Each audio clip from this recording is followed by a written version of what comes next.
Dividers, welcome to another episode. Very special guest in the building, Mr. Paul Glantz. He is the co-founder and chairman of Emagine Entertainment Theaters. Paul Glantz graduated from Wayne State University in 1980, got his master's in taxation from Walsh University, and he has been quoted in numerous publications, including Film Journal International, the New York Times, the International Herald Tribune, and CNN Showbiz Tonight on the future of moviegoing. Paul, thanks so much for being with us. Pleasure to be here. Thanks for having me. Thanks for coming on. Paul, I feel like I've known you for about 15 years now. 'Cause I'm at the movies every other weekend. I'm always seeing you on the screen. It's like we're friends. So, Gotta have the popcorn. So let me ask you, guys familiar with the grocery store chain down in South called Piggly Wiggly? I've never heard of that before. Never heard of Can't it? say that I am. So at Piggly Wiggly, they have this image of a pig that's their mascot, essentially. And what they say at Piggly Wiggly is when you see this face, you know you found the right place. So I am the Piggly Wiggly of Emagine. That's true. It's true. It really is. Also, we need to silence our cell phones. And silence is golden. I always. It's gonna be real great funny if every your time phone you goes say off. it. You guys, I love you. All right. Love you already. It's real clear I love you. So, Paul, I mean, you obviously built this empire of a theater, right? You got locations everywhere. Where did it all really begin for you? Well, it started a long time ago, like almost 30 years ago right now. I had a partner, another CPA, and we were convinced at a pretty early age that we knew everything there was to know about business. There was just one minor problem. We didn't have two nickels to rub together. So we went looking for business opportunities. We looked at family restaurants, bars, dry cleaners, you name it. And we finally came upon this ad in the Detroit News, classifieds, for a one-screen theater out in Clarkston called the Clarkston Cinema. And it was a great opportunity. The folks that were selling the business wanted to use the proceeds to expand another theater that they owned. And we were able to buy it at a really good price. And it was largely because they didn't like their landlord. And again, they needed the funding to move forward with their other theater. Well, we didn't like the landlord after a while either, and in light of the fact he spent some time in a Michigan penitentiary, I'm not sure that wasn't in fact warranted. But that's how it all started. We had this one-screen cinema, and when you've got a one-screen cinema, I actually knew how to thread the projector. I could pop popcorn. I could clean after the show, which is why we serve liquor at our theaters today, because I found out that folks sometimes like to bring adult beverages into a movie theater. And so as a lowly retailer, it's now my obligation to provide them with that product if they're so inclined. Anyway, we became students of the industry. We'd go to industry conventions, learned everything we could about the business. And then in the mid-'90s, we both had, of course, day jobs. The one-screen cinema couldn't support us or our families in its entirety. But we decided, well, let's make this a real thing. And we acquired some angel capital. We borrowed money from a bank. We got an SBA loan. And we built a 6-screen cinema up in Birch Run, Michigan, which was then known as Cinema Hollywood. And it started off very slowly, but it gained traction eventually. And we expanded it in 2010. Not 2010, 1999. We opened that in 96. We expanded in 99. And then of recent, we've actually added more screens up there as well. So now we started with 6, now we're up to 12 screens in Birch Run, and it's known as Emagine Birch Run. Wow. Wow. There's a lot I want to get into, but before you started on the movie path, you were actually an accountant, correct? Yeah, I'm an accountant by training. I'm a CPA. I have a master's in taxation from Walsh College. And it was great background for business. You've got to understand the numbers, right? Right. And so having that background in accounting proved to be very valuable to me. And what's also fascinating is that, I didn't come from a moneyed background. So I didn't have a lot of capital, and it's a very capital-intensive business.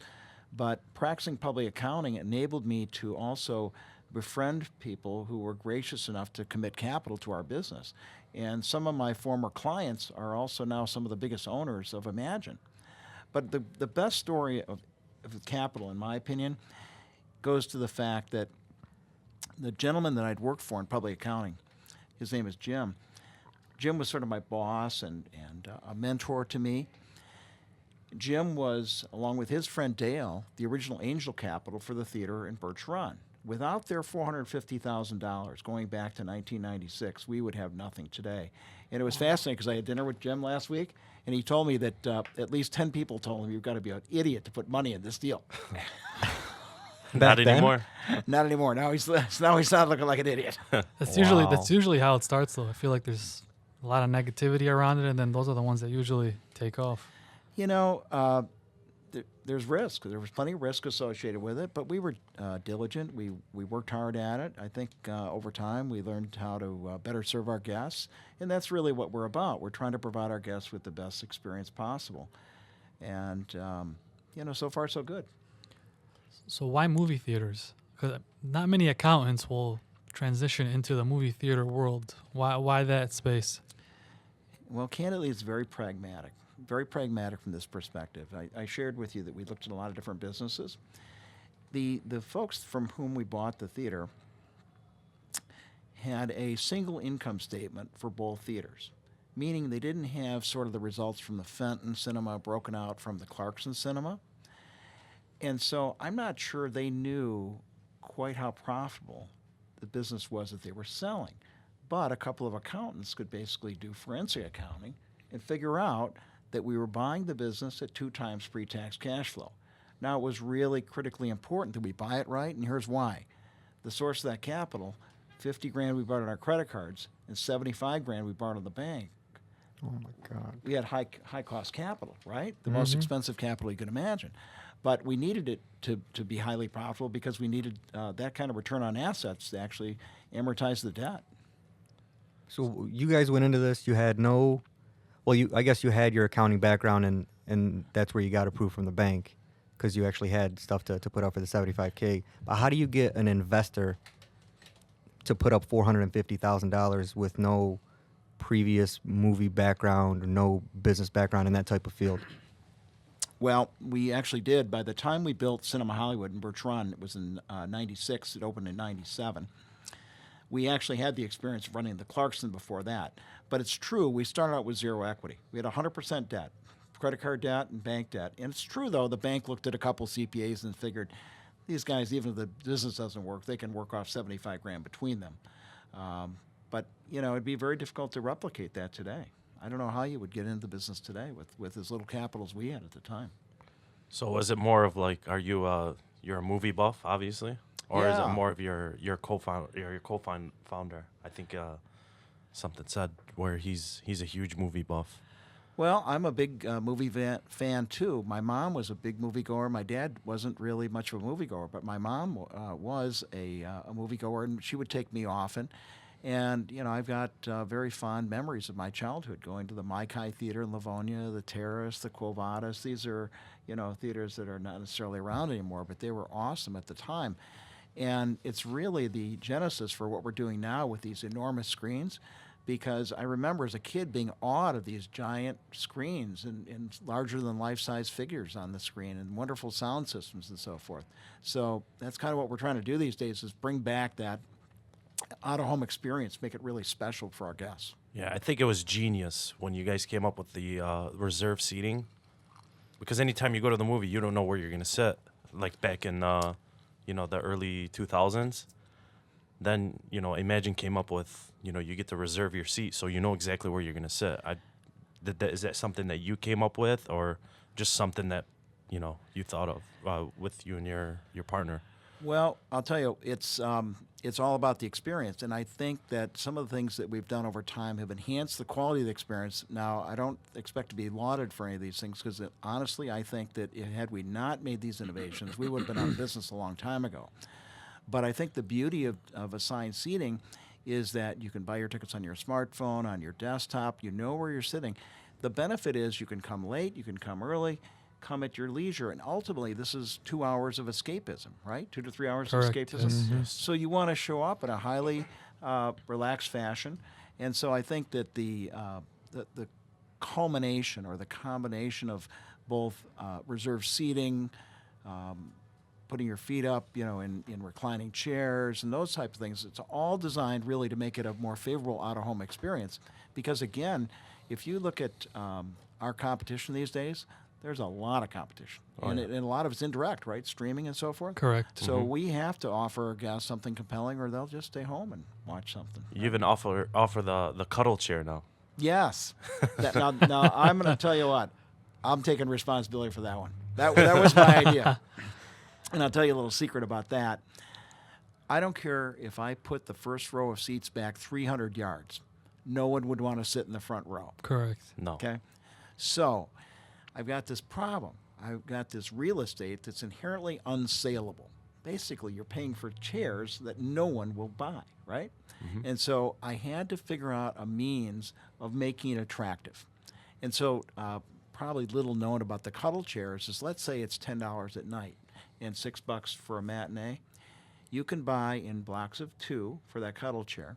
You can buy those seats at night for $12. Wow. So you've got basically the matinee pricing to sit in the front row, and you can put your feet up on the ottoman. The whole concept is that it's a little better value, and interestingly enough, we've got guests who really like that front row now. So I'm patting myself on the back for that one. It's kind of genius. I mean, you're giving them at a discounted rate, but at least they're being sold, because otherwise they were going unsold in every show. Absolutely, and so it's like I've turned it into at least partially saleable real estate. Yeah. And they get to cuddle, so the wives are happy. Yes, they are. Now, what about the potential downsides of the cuddle seat? Are you worried about that? We put them in the front row, not in the back row on purpose. That makes sense. Extra lights.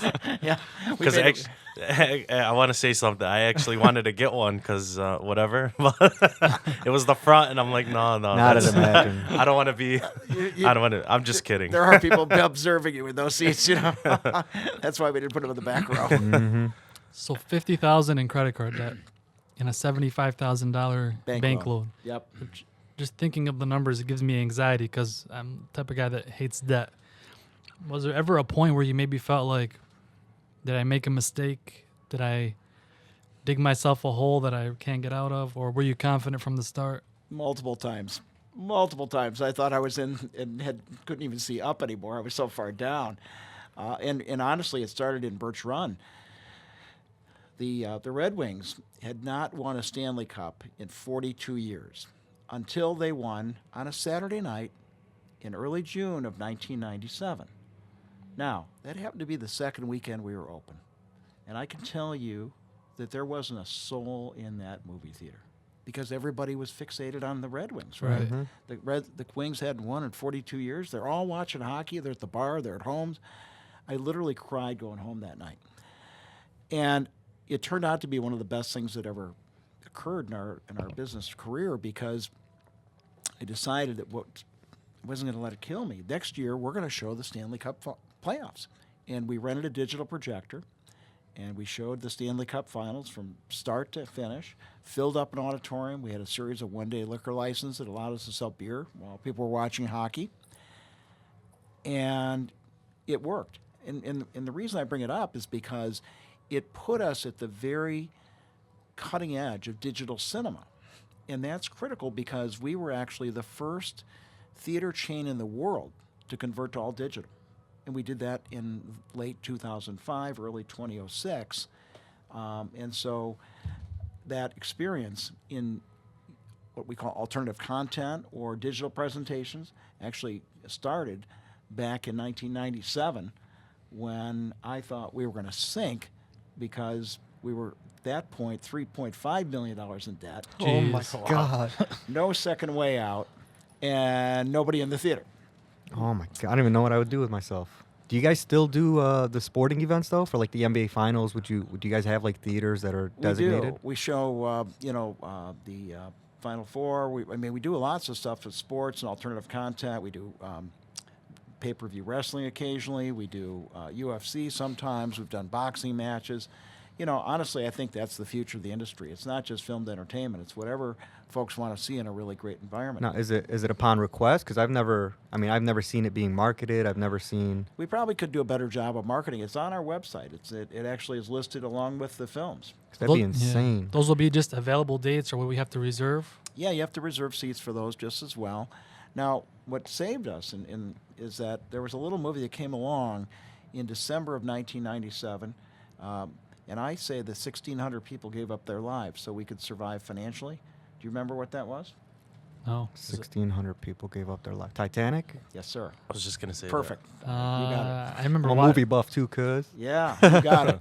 So Titanic came along, and people who hadn't been to a movie in 50 years decided that they wanted to come out and see what was going on. I met this elderly gentleman in Birch Run. He said, I got to see what this is all about.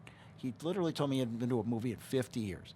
So it brought people out, and that was really the key, because once people found us and they found it was a great experience, then lo and behold, they started coming. They made it part of their routine, and that's what saved us. Then, believe me, we've had other near-death experiences.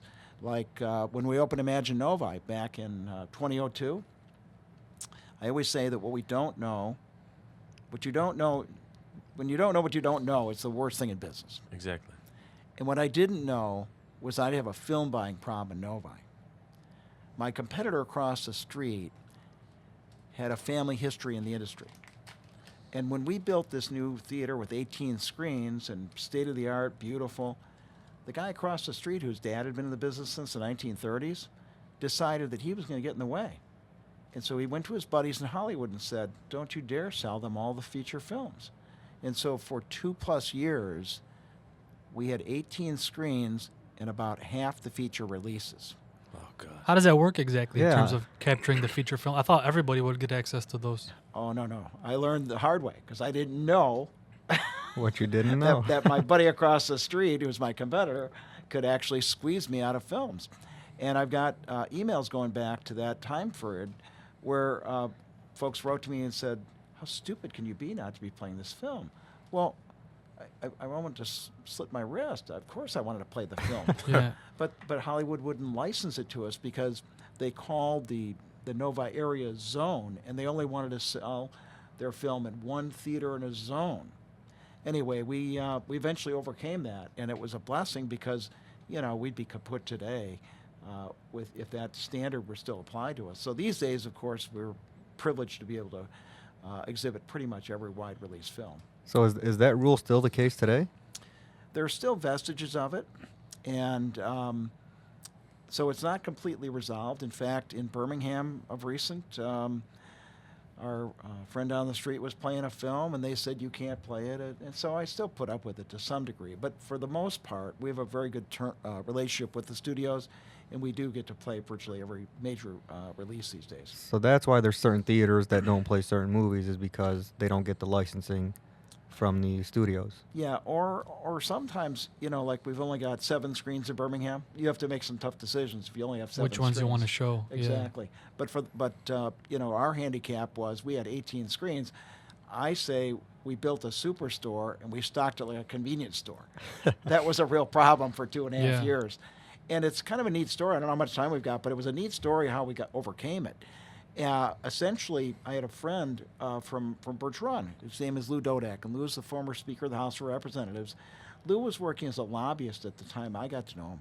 And he said, Paul, why don't we introduce a bill that would make what the studios are doing to you a crime under a theory of antitrust? Mhm.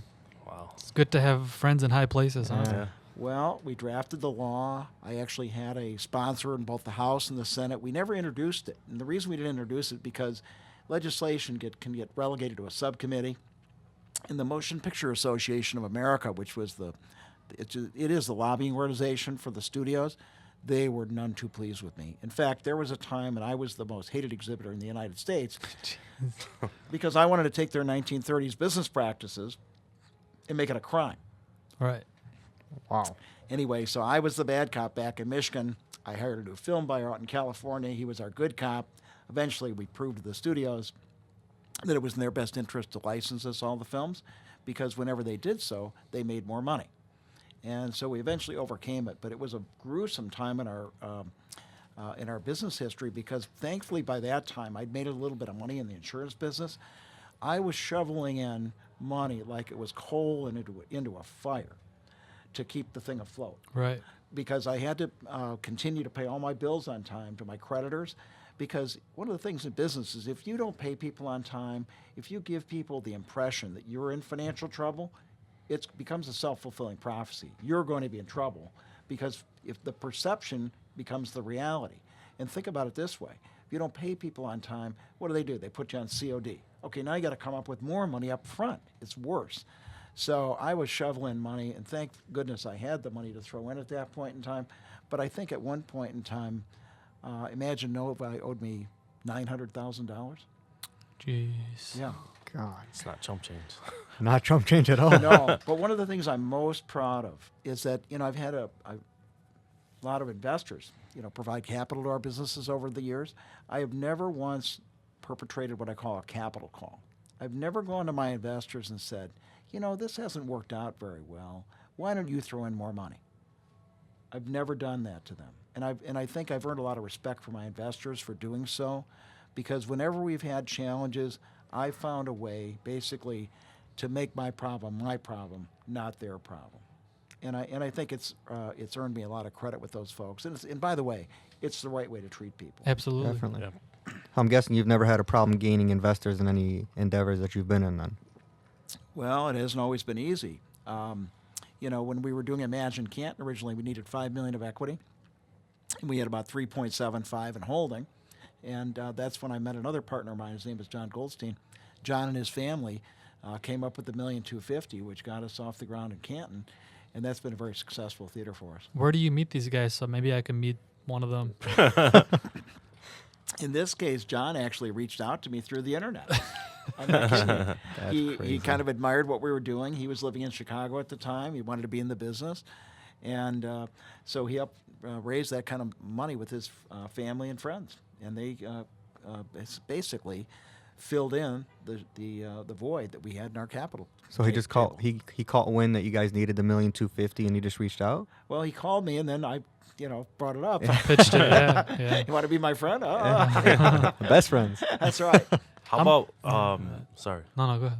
How about Emagine Royal Oak? Because I feel like that's probably one of your more successful. I mean, obviously they're all successful, but like that's probably because I went there on like a Friday night and every single movie was sold out. Like I couldn't even get anything, and it was 11 o'clock at night. Wow. Yeah, He's not going to give you free tickets. What man. is like I feel like Canton would be his best, but I'm not sure. That's because we're Canton people. Maybe because I'm there all the time, so I feel like Canton. that's the one that we're mostly going to. But I feel like anytime I go to Royal Oak, it's just packed. It's music to my ears. I'll tell you very candidly, Royal Oak has been our most difficult project. Wow. Yeah, and here's why. We ventured outside of our core competency in Royal Oak with the bowling and the event center and the restaurant, and candidly, we just didn't succeed in that business. And so if you go to Emagine Royal Oak today, you'll see that the 12 lanes of bowling on the first floor are gone. We put in a movie theater auditorium there, a big screen. Mm-hmm. And we still got bowling upstairs because it's a great place to have a small party. But we've essentially learned that we have to, what I call, stick to our knittings, which is do what we know how to do and don't venture outside of that, because I failed in 2 restaurant ventures at this point in time, and I'm not looking for my third strike. How many locations are you guys at now?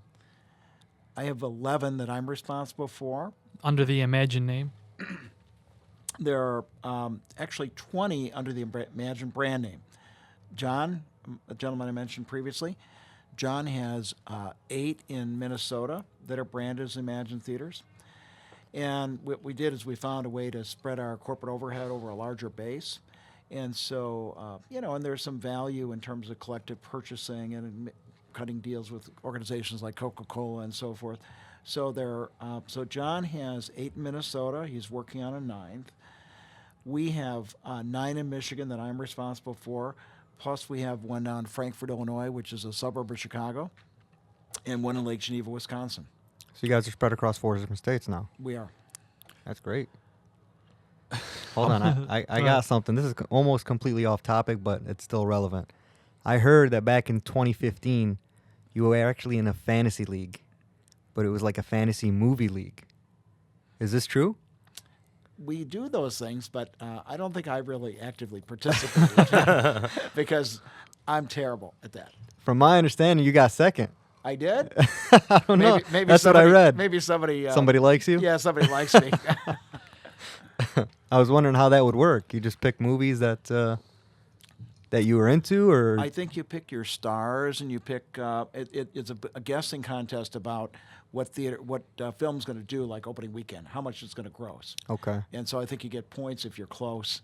You know, if it Gotcha. opens to 78 million, you guess 78 million. You ding, ding, ding, ding, I ding. got you. Right? Still pretty interesting to do. That's Yeah. funny. So you touched on this briefly already with the Royal Oak location, but is there ever a scenario where, like you said, that you feel like you're doing too much?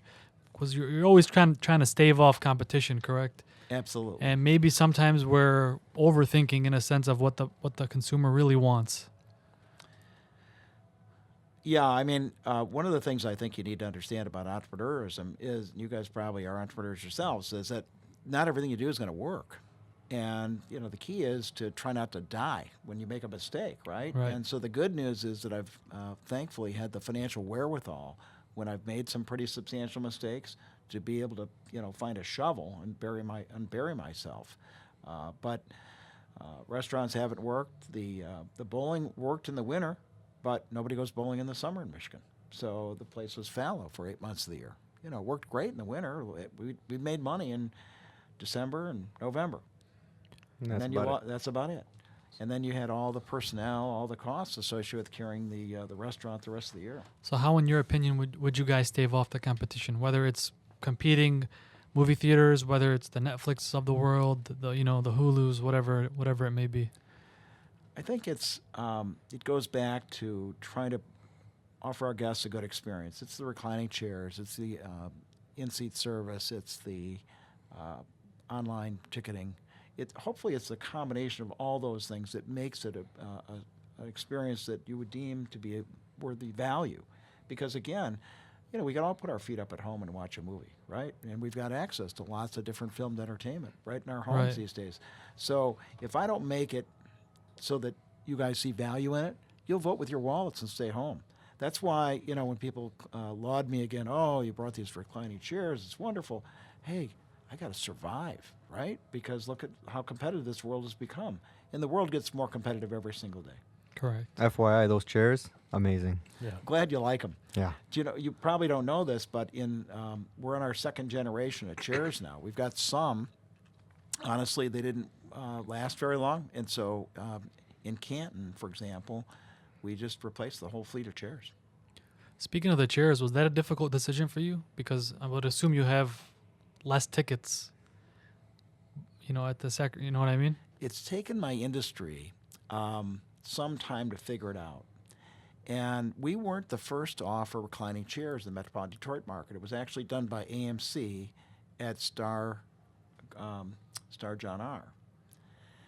And what happened was that we saw how their box office results turned out once they installed the reclining chairs. They literally tripled their attendance. They had a 16-screen cinema that was doing really mediocre business. They put in the reclining chairs. They tripled their business. And so while we weren't the first in this case, I saw what they were doing, and I said, by golly, if folks want to sit in reclining chairs, we better give them reclining chairs. And it is counterintuitive from this perspective. You lose 2/3 of your available seating when you Right. when you put in recliners, because you've got 7 feet of row spacing and about 2 feet now per seat. It's actually like 28 inches on center. And so when you lose 2/3 of your seat count, you're going, well, how does this work? And it actually works from the perspective that your occupancy percentage goes up more than in proportion to the reduction in your seat count. And so Canton, for example, is a great example. We were subject to competition in a theater in Westland. We were down to about 650,000 guests a year. And we installed those recliners, and we didn't raise the price. Kept the same pricing strategy as we had all along, because we wanted it to be an affordable form of out-of-home entertainment. And last year we served 1 million guests there. Wow. Wow. So you did 150% compared to the 650. Yes. That's- And that's why, for example, we're putting this new giant screen on the Emagine Canton now, because our competitor to the west, the Canton 7, is now going out of business, and they were serving about 100 to 140,000 guests a year. I want those guests to come to Imagine. I don't want to go anywhere else. I recommend Quality over quantity then. I also Yes. I also feel like once you're more comfortable, like with the seating and whatnot, speaking off of that, you buy more concessions. Because I mean, obviously, we know those are a pretty penny, you know. Well, I can But tell you this. You That's where can't- the real juice is squeezed. Absolutely. Without the juice from concession sales, you don't have a viable business, because the studios receive on average about 60% of the box office. And so if you take that 40% on an average ticket price of $8, so you have $3.20 left over, that doesn't begin to cover property taxes, utilities, managerial personnel. You know, all, your fixed costs alone will more than eat that up. So, but for the privilege of selling food and beverage items in our venues, we would not have a viable business. So what is it with the popcorn? Because I know you've been quoted that you won't watch a movie without popcorn. Well, I am a big popcorn fan. I'll make it at home too, but you know, and this is another concept that, you know, we used to just have movie theater popcorn, right? Well, now you can make popcorn at home. I can, but guess what we're doing? You could have olive oil popcorn. The toppings, brilliant. The Uh-huh. white cheddar, Yeah, incredible. you could have olive oil popcorn. You could have regular popcorn. You could have cheese corn. You could have caramel corn. You can mix them together, and you could have real butter in your popcorn too. You can also put jalapenos on your popcorn, which I didn't- do. That's what I awesome. do. I like that. I love that. And so we're continually trying to do something for our guests that they can't do at home. So if I give you a 94-foot screen, can't do that at home. Right. And so for a kid who grew up on a 45-foot lot, a 94-foot screen seems like a big one. Hold on, I got a bone to pick. Imagine Canton. You used to have those dinky donuts. Dinky Donuts. Oh yeah, Where Where have are they those been, Paul? dinkies at? Dinky Donuts. Well, that was one of my mistakes, Dinky Donuts. I invested in that business, and it actually had 4 retail locations. I lost a lot of money on that. Really? Oh, a ton Wow. of money, yeah. Those things were amazing. Now I'm under a non-compete for another year or so. I can't sell donuts, but I'll tell you what we've got, and I really would like you to try them. Funnel fries. Yes, sir. Oh yeah, I did. Funnel fries. I'm telling you, I think the funnel fries are actually better than the donuts. Phenomenal. I haven't had them. Phenomenal. Oh, Very yeah. good. Very good. Yeah, they give you some dipping sauce to go with them. Oh, or yeah. They put some Oh, yeah. powdered sugar on them. My mouth is watering. I got to get out there if I can ever find a babysitter. Yeah, funnel fries are really Sorry, addictive. Are you working with outside retailers or people for those things like that? Are they like pitching the idea to you, and then you're like, okay, I'd like to put this in my theater? Or I think that, food purveyor Cisco brought the funnel fries to our attention. And it's a good product. They're just like French fries, only they go in a fryer and they come out and it's just like a elephant ear you'd get at the fair or something Sugary like that. goodness. Yeah. Because I'll tell you, there's a lot of businesses. For example, we just had the Ramadan Food Festival, Uh-huh.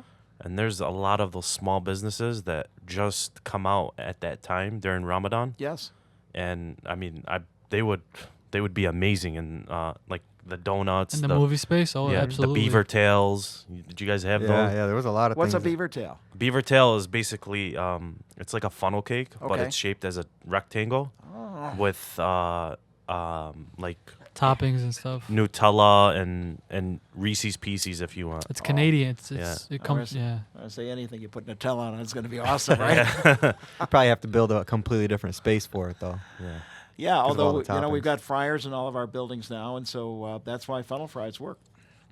I know you said the restaurants failed, but would you ever consider doing something with food where they can maybe order a pizza, for example, and then it's brought to the chair, or Actually, we do that. at Royal all Oak, right? locations? We do it or- at all our locations right I know now. it's at Royal Oak. So I've been coming out to grab the pizza for missing the previews for no reason. No reason. They should be delivering them to you. I did not know that.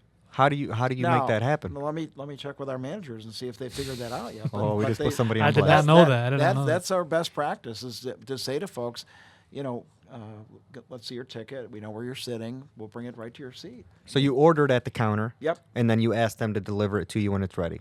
Yep. They should be offering that. That's actually perfect, though.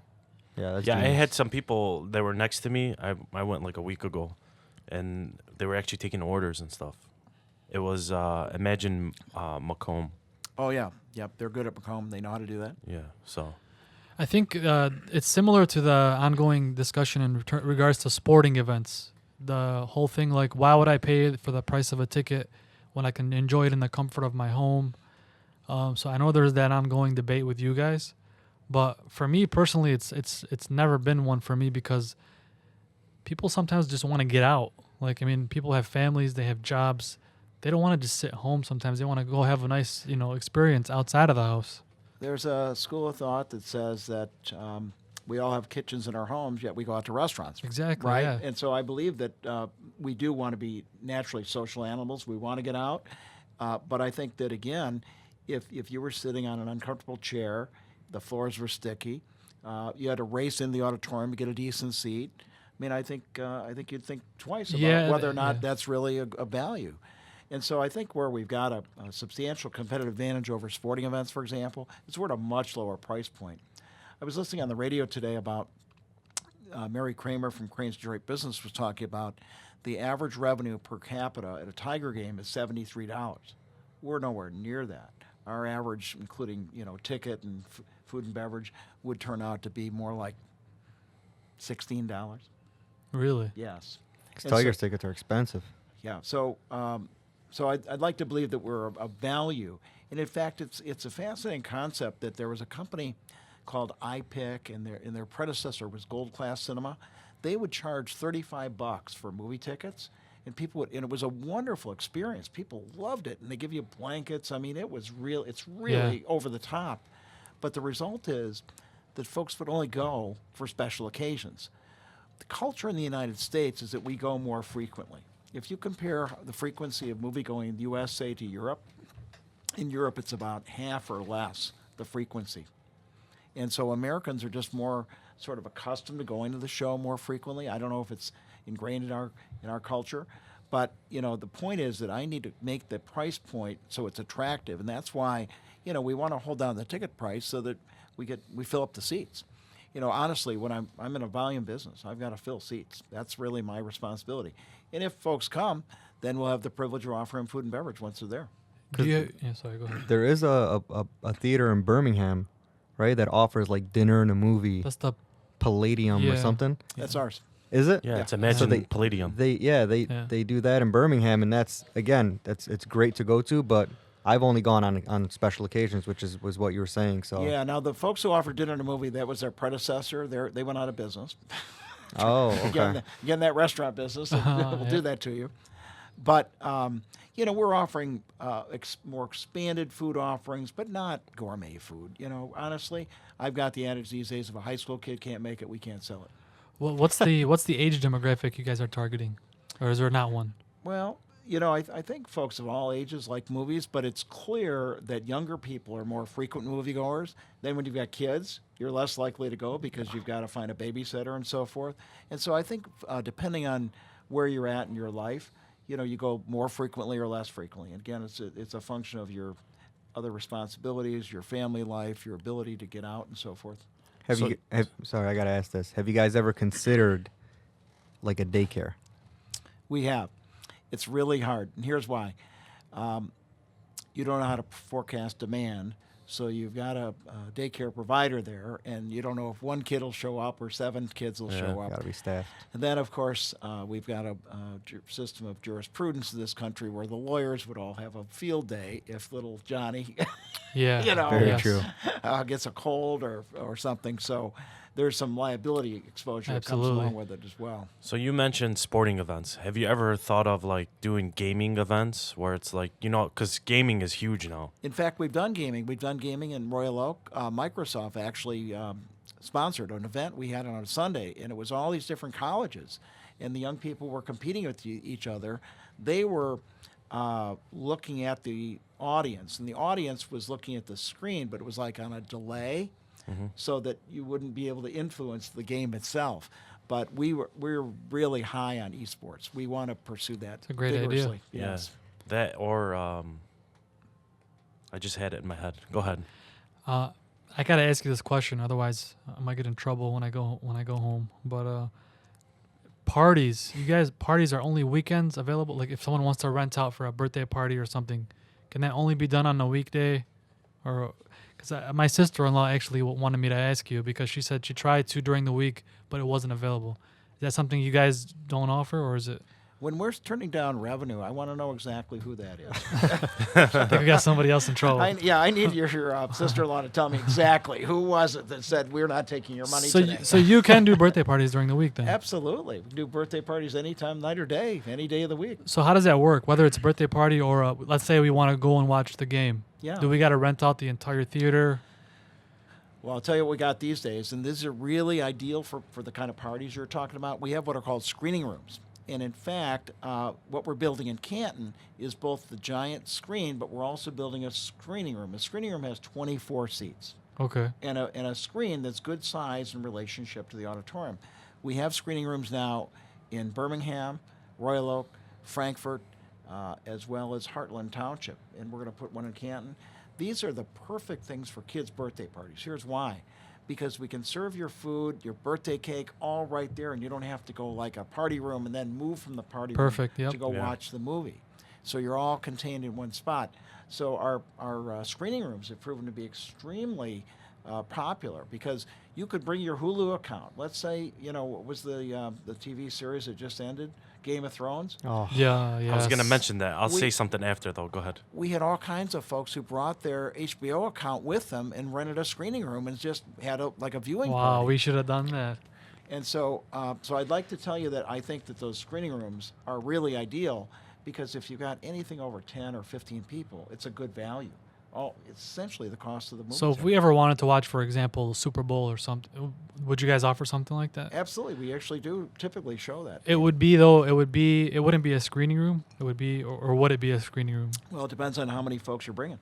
I mean, What about our fantasy draft? Yes, that would be a that good is a idea good as idea. well. So, do you guys for the screening room? Do you typically charge per person, or there's a flat fee for the room itself, and then whoever you bring up to the 24 is up to you? It's typically the price of the movie ticket times 24. Really? Okay. Yeah. So That's nothing. That's not bad at all. no, and then we hope you'll buy some food and beverage, but you don't have to. Okay, we would That would be a given. Yeah. we would like to rent the room after this show. But I'll book it right Get you now. a set date. Because whoever my colleague was turning down revenue, I'm gonna accept it. We're doing our fantasy draft at the theater. We should do that. 100%. We really should. Are you gonna give me my ring there? Promise you, I'll wear a suit and everything. We're will? doing it at the You're theater. gonna be on a Yeah, podium. because any type of anything could be displayed on a television screen can now be displayed on one of our screens. Let me ask you in this: high def. Could you bring us into the fantasy draft as like the pretend commissioner? I could, yes. In fact, I'm going to anoint you today. You are the commissioner. I've been fired. So So what I wanted to say was, have you ever did like a Game of Thrones finale? Because I know we're huge on Game of Thrones, and if it was showing at the theater, I think all of us would have went. Yeah, we had folks that brought their accounts with them, and we hooked it up to the digital projector, and they had the whole party there. I'm saying like for like regular viewing for like your whole theater. Like is that something Like that you you could almost do it as like as a Actually- movie. Yeah, Yeah, actually, yeah. Actually, we did, but here's one of the challenges. We have to be careful what's called unauthorized exhibition. True. So we can't necessarily take product that we're not paying royalties for Okay. and show it. Makes sense. And so the way we like to do it is to have our guests bring their own content. Then we're charging, they can bring their own content, show it on the screen, but we're just charging them basically room rental. Makes So sense. if we want to watch a sporting event, I would have to bring like my Comcast or Xfinity login to watch it on the big screen. That way you guys don't have to worry about the content.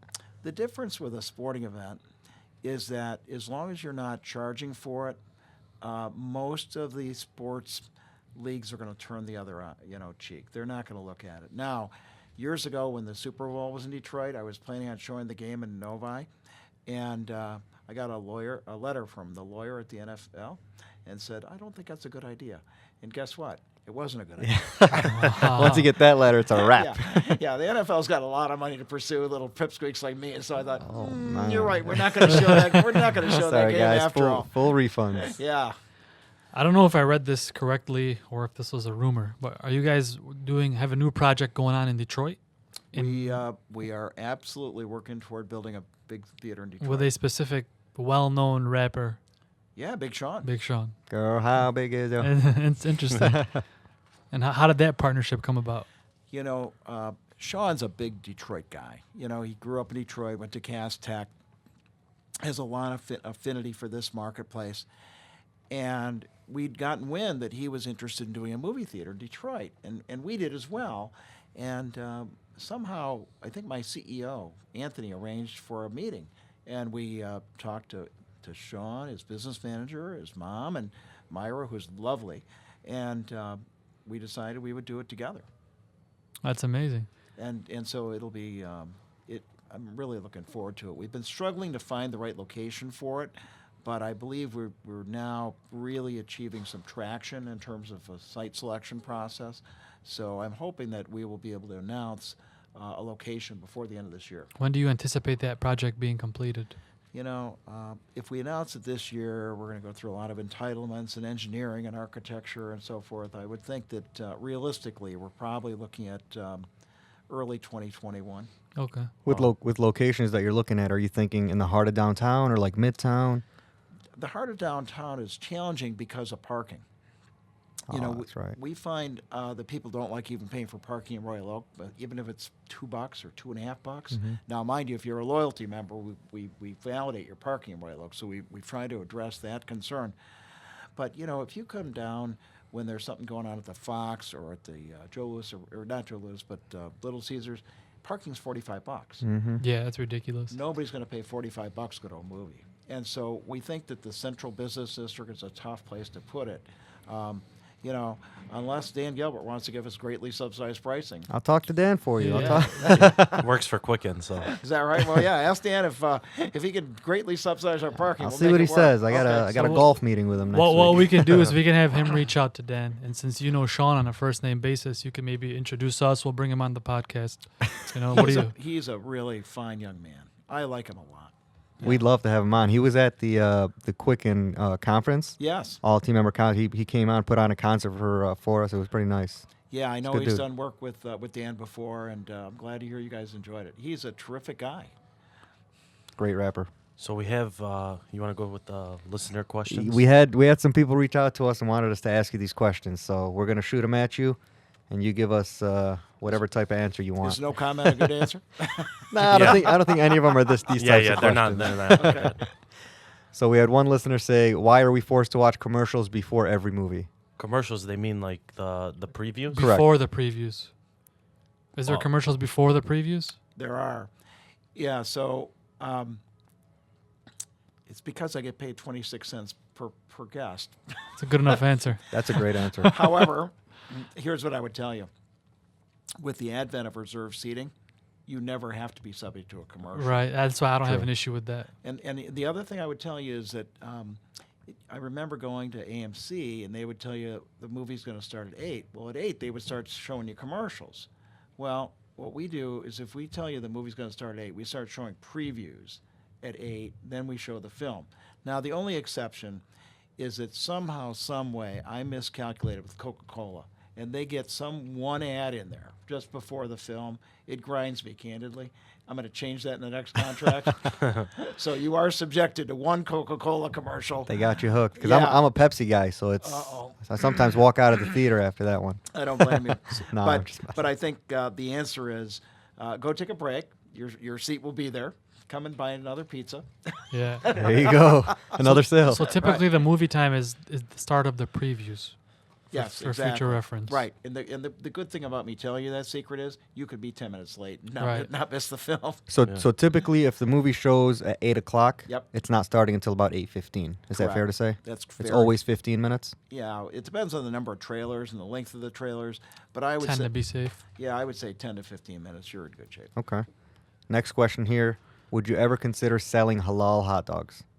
I would. Why not? Yeah, absolutely. I would, Especially in Canton. I would assume it would be location dependent Yeah, because there like is Canton. a large community in Canton that would be willing to purchase those. So would you say was kosher? Would that be equivalent, or No. or No. actually halal is different? Halal is Okay. different. They're essentially the way they're cleaned is and prepared is almost Uh-huh. the same, but Yep. the wording and stuff before they're killed, the way they're blessed, Yeah. is a little different. Got it. So that's probably the biggest difference between the two, and that's what would make one. Why don't you guys turn me on to a supplier that provides those Absolutely. products, We will and- definitely do and that. We will we'll give it a shot. Zane over here. Yeah. Zane's got you covered. Got me Yeah. covered. All right. Yeah.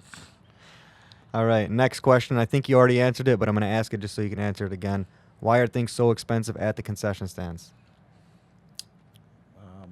No Because, comment. because no I'm a comment. whore? I don't know. No, you answered it earlier. No, you answered it. It's No, the truth is that but for the privilege of offering our guests food and beverage items, we could not make the economics of the business work. I'll give you a great example. The chairs are $600 a piece. wow. $600 a chair. We've invested over $1 million in chairs this year, just reseating Macomb and Canton, and so it's they're probably more costs than guests normally perceive to be the case, right? Like property taxes. Would you think that property taxes would be? Let me give it a shot. Imagine Canton, 110,000. You're way short. Short? Oh my God! Yeah, Imagine Canton's more like 275. Wow. Might have to use the bathroom. Yeah, so over $20,000 a month, just in property taxes. And then you got probably another 15 grand a month in The price- the price- utilities. The moral of the story: price- don't complain about the Price concession. to do Just buy 'em. business. It's and so again, we obviously don't compel people to buy food and beverage items. We get that, but here's what I would tell you: but for that privilege of offering our guests food and beverage, that business goes away overnight. Makes sense. It just Makes sense. not because you're here. I think it's competitive pricing compared to any of the other competitors. Oh, every theater's Yeah, the same it's the because same. they all have to. Actually, we're lower than AMC and United Artists for sure. But clearly, it's a business model that needs to be put in place. Yeah. If there was another way to do it, I'm all ears. But when the studios receive 60% of the box office, you've got to find a way to make money on something, right? Very true. Mm-hmm. And the liquor was actually genius too, because that's mostly profit when it comes to that, right? Actually, soda has a better profit margin, but it does have a good margin, probably on average about 75%. So it's an important component. And very few of our guests actually buy an alcoholic beverage. I would say it's like 1 out of 8. I was gonna say, have you got any pushback on that, or? Years ago, we got some pushback, and there are, of course, some people who think it's inappropriate. But I'm in what I call a marginal revenue business. But for that marginal revenue, you can't make it. And think of it this way too. When we were serving 650,000 guests a year in the same building with the same property taxes, it wasn't a very exciting business. Now, when you get to 1 million guests a year, it gets to be a pretty good business. Yeah. Let me ask you this: we brought up the liquor. You got to have a couple of juicy stories of some people maybe getting a little too, liquor happy and. Well, at one time we thought about, we've got these low light surveillance cameras. We thought about having the Imagine sex tape. No. Obviously, it didn't go far. Maybe we could just watch that together. Yeah, but we had clips of people that were maybe a little frisky, and I remember one. That's funny, man. I remember one time, my general manager is looking at the monitors, and these two folks are going at it, and he went in there and said, "Excuse me, you can't do this here." Were they sitting up top? Yeah, they were up top, and later the lady comes out and says to my manager Chris, "Well, we're married. It's okay." What? Oh man. No, it's not okay. Get a room. Oh, what do you think the percentages of people we know? I have no idea. It's got to be at least like 1.5%. No idea. It's got to be, especially at Imagine Canton. That's it for those, but I do have one other question. Shoot. You have 20 total locations between the entire company. Which location are you most proud of? They're like children. They really are. There is always a favorite, though. There is. No, they're like children. And, my friend Jim, who was our original angel investor, and his friend Dale, Jim's favorite theater is Birch Run, because that one's done really well for him and so forth.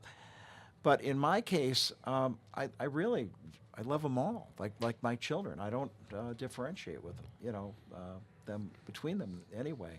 I can tell you that the newer models, like the brand new one we've just built in Heartland Township or the one in Lake Geneva, Wisconsin, they are off the charts beautiful. I mean, if you go out to Heartland Township, you'll be wowed at both the physical plant outside, the building facade, and what's inside. We've got fireplace and a fancy bar. I mean, and I've heard people say, It's the equivalent of going into like a 5-star hotel lobby. Wow. Oh wow. How far is Heartland from here? I was just about to ask. From Canton, it's not that far. You go out to 23 and go north to M59. You're there. Okay. Maybe we do that one day. I had a question Road for trip. you. Yeah. Why not? I'm curious if you're familiar with any of these quotes. I have 2 quotes here. The first one being, "Fear is a great motivator." Are you familiar with this quote? I believe that's my quote. Okay. And the next one being, knowing what you don't want can be as important as knowing what you do want.